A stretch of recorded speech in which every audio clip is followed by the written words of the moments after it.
I had been doing a lot of personality testing with standardized personality tests. In fact, I had been working for it was at the time the largest dating service in the world.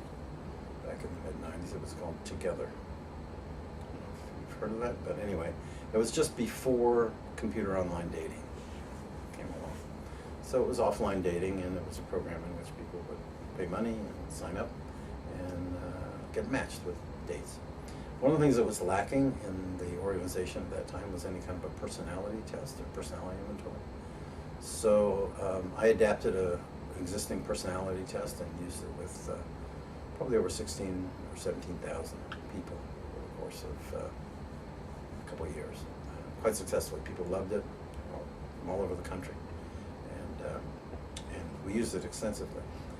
And in doing that, I was talking to a friend of mine who was the publisher of a journal called the New Age Journal at the time. It was kind of a it's now become the Body and Soul Journal. At the time it was called the New Age Journal. And it had a lot of New Age thinking, Deepak Chopra and Wayne Dwyer and what's her name? Wilkinson.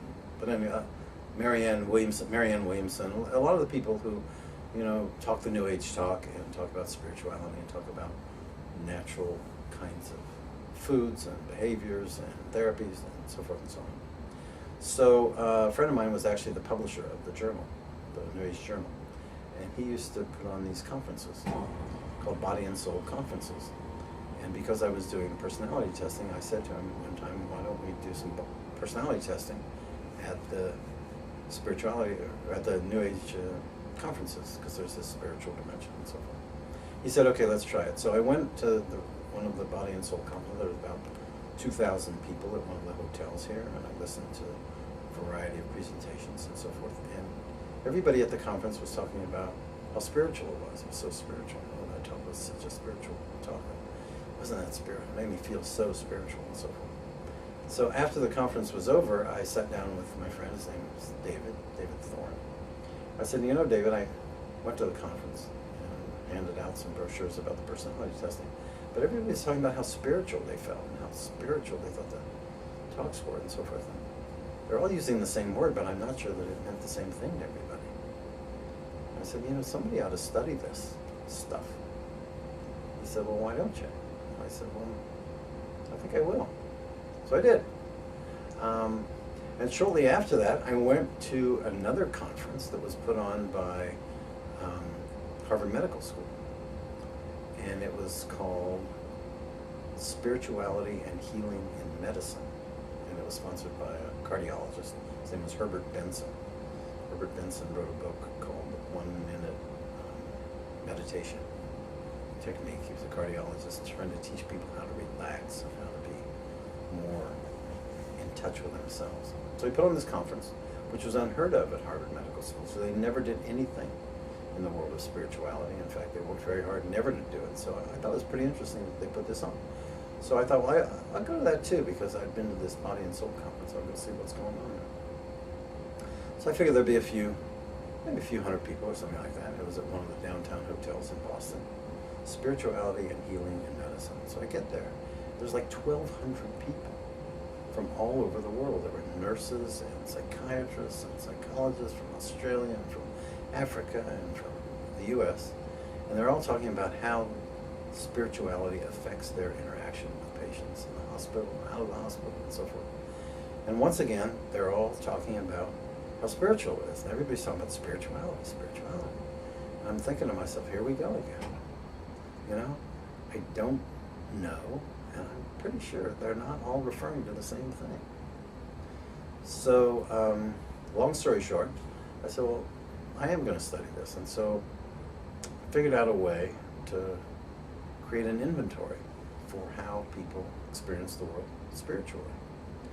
And I put it together and called it and I had the company that had been doing the personality testing, changed the name slightly, and changed it to PscyhoMatrix, which is the name of the company. PscyhoMatrix. Matrix actually means the womb. the origins of life and where life begins. So I thought, well, that's kind of interesting. So we'll call the PscyhoMatrix Spirituality Inventory. And through the course of having conversations with other professionals and with clergy and with friends and so forth, and gathering information and data about their ideas about spirituality, put together this inventory called the PscyhoMatrix Spirituality Inventory, which, unlike other spiritual inventories and religious inventories, is not based on beliefs. Because if you base something on beliefs, you know, like, do you believe in God? Do you believe that Moses saw a bush that was burning and not consumed by fire? Do you believe that? If you ask people those kinds of questions, and a lot of the Gallup polls and things that do ask people, ask Americans, what's the current statistic? 95% of Americans say they believe in God and stuff like that. But usually if you ask somebody that kind of a question, do you believe in God? They say things like, well, it depends. What do you mean by God? Well, do you mean God of the Old Testament? Do you mean God of the New Testament? What do you mean? What do you mean? And you really get yourself into an ideological quagmire. So I figured I'm not going to ask anybody about what they believe to figure out spirituality. I'm going to ask them about what they do, actually do. Do you pray?